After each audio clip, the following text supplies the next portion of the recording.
TLDR, which Alan did provide at the end here. Alan made a statement today, and in the statement, he said 4 very important things. He's not a CEO anymore. His family was threatened. His staff was threatened. His team was harassed. And they will never have a chance to work in Smash again, most likely. This is all true, and it's the shittiest part of this whole situation. And if you in any way contributed to that, you are the fucking, worst kind of person, and I'm ashamed of you. Then he says, Smash World Tour leadership organized and coordinated a lie about the circumstances surrounding the status of license agreement, making up a villain to blame it all on and come out as the heroes on top. This is the huge, bold claim. Basically saying that the reason they shut down isn't true. Past and present BTS leadership chose to corroborate it publicly for unknown reasons. Well, I don't think the reasons are too unknown. I think it's because they all have their point to share. But they definitely benefit as well. He's claiming that the shutdown of the Smash World Tour was because they wanted to bring Panda down, and he claims that they knew it was never going to happen. It's a big claim, and that BTS corroborated it because they were able to gain from it as well. And 3, a former BTS leader, being Ken, took every opportunity to stonewall and obfuscate any efforts to come to an agreement, going so far as to dare legal action that would harm the community. When it says dare legal action, it's referring to Alan vaguely saying there was a legal issue that would threaten, not by his doing, but there was a legal issue that would be at risk of destroying the entire community. And because Ken didn't want to work with Panda, that issue was going to get more and more huge. Now, my question is this.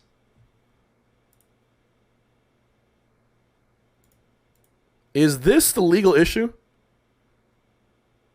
Could that be it? Basically him saying, you have to go through me now? Like, you have no choice sort of thing? Because I'm just trying to figure out... what issue would grow bigger by BTS not wanting to be with Panda? That's what I'm trying to figure out. Anyways, to finish this up, the goal of the Panda Cup was growing. He's basically saying that he's been around for a long ass time. That he's been from the very start trying to make this by the community, for the community, to do well. That he's never taken $1 from Panda or paid himself. And he did it all with the best interests in mind. That was his statement. Inside the statement, especially this third part, there's a lot of he said, she said about Ken and speaking with Ken and it not going well.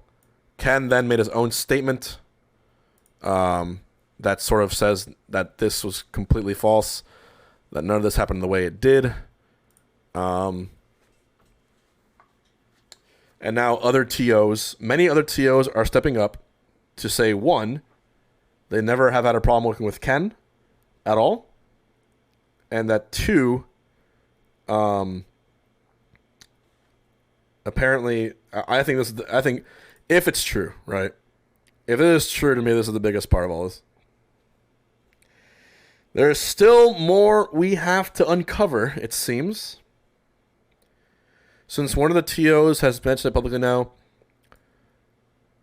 I've heard about nearly every major TO that Alan talked about wanting to buy out the rights to their tournament brands. His goal was to own the entire ecosystem. I forgot about that. He was trying to buy out all the top tournaments to run Panda Cup that way, but COVID happened, and he took a different, more backdoor approach. So what everyone against Alan is claiming, TO-wise, is that he wanted to have a monopoly. It sounds like almost everything... I wish this call was recorded. This is like the most important call in the history of Smash Bros. Everything stemmed from this call between Ken and Alan. Either one of them is lying about what Alan said in that call, or there was a horrendous miscommunication which spiraled out of control. Was nobody else present in it? Assuming nobody's lying, it's possible Alan said... Yeah, this is what I was saying, right? How it was an issue of interpretation. Mikey was present on the whole call. Like that call. Not the second one. I mean, the original. Oh, fuck. So Mikey is the witness. Of course, Mikey's also BTS. So Alan could say, well, they're not going to tell the truth. He was in the room where it happened. I always like playing the devil's advocate on these things. I say that a lot of times. And if you're treating this like a court case, right? If you're treating this like a court case, then court case obviously has a jury, the jury being the community, right? You've got prosecution, you got defense, you've got evidence, right? And you use the evidence to sway or not sway the court of public opinion, right? If you're treating it like a court case, we have no legitimate evidence, right? There's obviously like this, like what legit evidence is considered. I get that, but here's what I can tell you: is when there's smoke, there's fire. Yeah, Jimmy Needles put it together. Jimmy Needles put it really well. Alan is bringing here direct evidence of the conversations, which to me, a lot of this is, it's evidence that he did talk and those conversations happened, but to me it's not, I don't think this is like extremely powerful evidence. In fact, I don't think either side, it's just a lot of things that are there. What Alan proved is that he really, really, really, really wanted every event on there. You know, I've noticed that with the quadruple text. You know what I mean? Yeah, that's what it shows. And then what the TOs are saying, they're all corroborating that one, Ken's not a bad guy to work with, but they're all corroborating two, that what Alan's intents were, right? I still think this right here is the craziest part of the whole thing. In the same meeting, he mentioned one day hoping to buy, own Battle of BC and the events in the Cup. That's what triggered me to be worried of him. Where do we go from here? Right, they're saying, multiple TOs are saying he wanted to buy out all the top tournaments and run Panda Cup that way. It's one thing to give tourneys an offer. It's one thing to give tourneys an offer like, oh, hey, if you wanted to do this, there's a lot of good to it. If not, no worries. That's one thing. But it's another thing to be like, hey, there's a really good offer here, but if you don't take it, you guys are fucked because you need my licensing, right? You ever heard of what Pablo Escobar would do? Pablo Escobar would say he would go to the cops try to stop him, and he'd be like, "Señores, like gentlemen, I am Pablo Escobar, and I'm gonna be the president of Colombia. I'm gonna give you a choice, and you say, plata o plomo. In other words, you want the money? You want this money I'm gonna bribe you with? This delicious gold and silver, or do you want lead from these bullets?" Obviously, it's a much more extreme thing, but I couldn't help but think about it. It's one thing to offer it and be okay with not having it, but if there is a downside, like, what is this? This just keeps rapidly developing. Wait. So everyone's arguing. This dude didn't even know I own Genesis when he offered to acquire us. I have no texts from this loser. He's only emailed us, and he already posted the interactions we had. Oh, man. What a mess, man. What a clusterfuck. Okay, chat. What is the most damning claim you've seen tonight? Either from the side of Alan or from the side of the TOs. What's something that we were not aware of, and tonight we were aware of it, and that is the biggest fucking deal?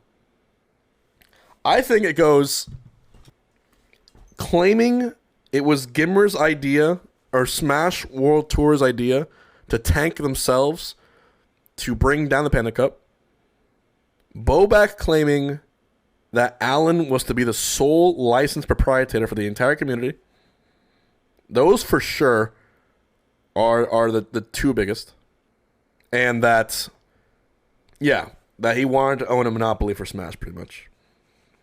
Oh, also this red herring, right? This legal thing.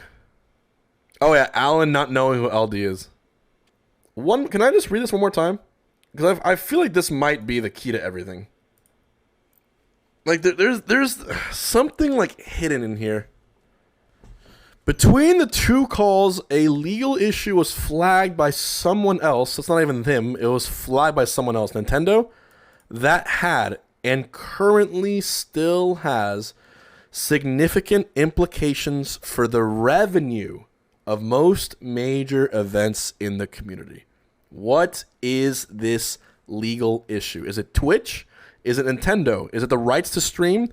The rights to broadcast? This is what I want to know. So much more than anything else. Because all we know is that by refusing to do anything with any other third party in any way, shape, or form, Ken would be forcing scrutiny of this legal issue to escalate. Okay. Why would specifically Ken or specifically BTS not partnering up with any third party cause a legal issue to escalate? Isn't it what Ken was talking about in his first tweet? Is that what he said? Here's me talking to Alan about how running to Nintendo and banging on doors about broadcast rights is potentially an existential threat to the entire scene. Right. So the vibe I get is that, you know how for the past, 15 years, we kind of just ran tournaments and did our own thing, and we didn't really care? And until Evo 2013, they were pretty much didn't give a shit. Evo 2013 is the first time they stepped in. It was in a bad way to cancel the broadcast of the tournament, right? Community came together, went against them. We got the decision overturned, and it was beautiful. You know how there's a saying that says, let sleeping dogs lie? Or let lay lie? When a dog is asleep, just don't wake him up. It's like, everything's way easier without that motherfucker waking up and barking and attacking everyone, right? It's way easier. Just let him sleep. In this metaphor, the sleeping dog is Nintendo giving a shit about legal rights to their games. They could. They haven't really gone that far yet. Only a little bit sometimes, like Evo and certain things. And they did do, of course, the cease and desist for those online events because they were modded, right? Sure. When it comes to the other stuff, all the other events, technically they could say, you need our license. They could say that.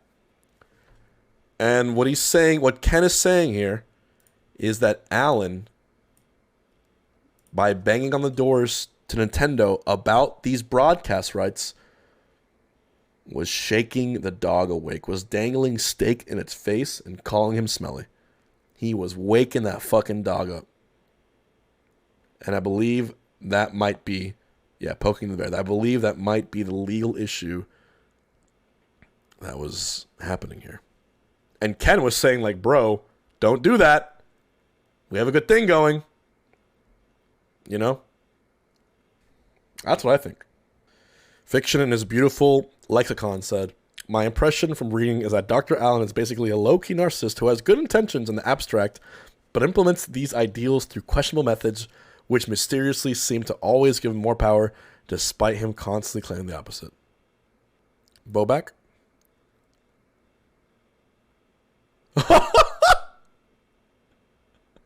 Hold on. I got some shit to say. And this tweet is legendary, of course, for so many reasons. Not going into detail, but from the very moment Alan opened his mouth to the last time we spoke, nothing but snake-like sounds could be heard, like that shit in Harry Potter.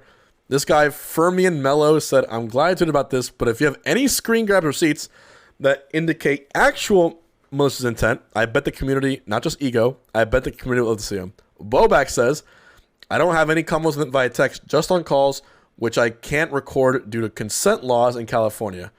Plumber, there's always that one guy on Twitter, this fucking guy, because you're lying, and he said, suck my fucking nuts. Then he said, so you engage in character assassination and your source is trust me, bro. You're a dummy. And he said, don't worry. He's assassinating his own character better than I or anyone else ever could. Open your mouth a little wider. I have huge balls.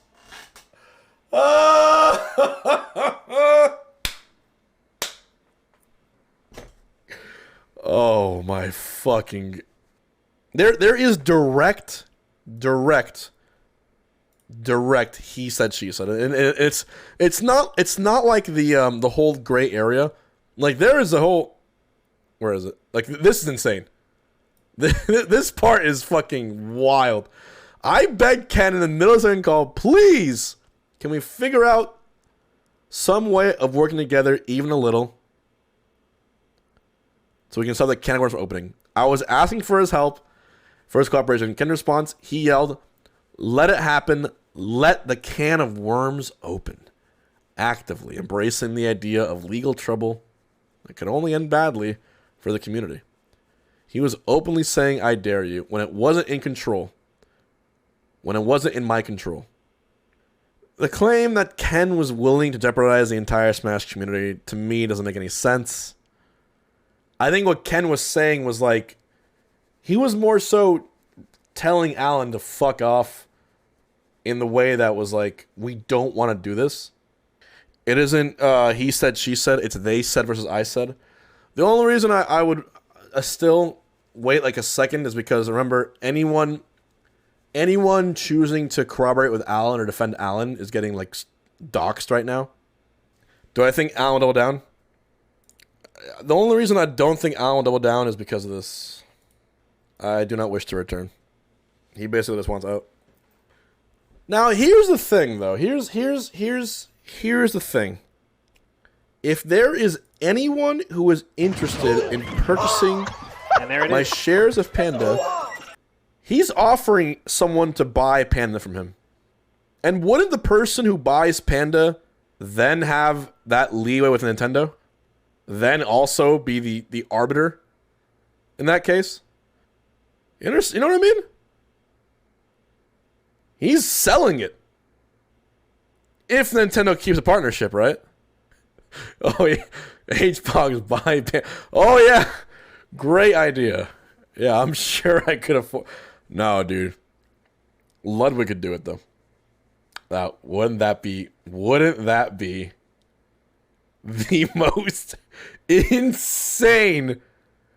Oh. I'll donate 1K subs right now for you to buy it. Sven, I would love 1K subs right now. You have no idea. But I'm letting you know, my fine feathered friend, that will not make a dent in that. What was Nintendo's final statement?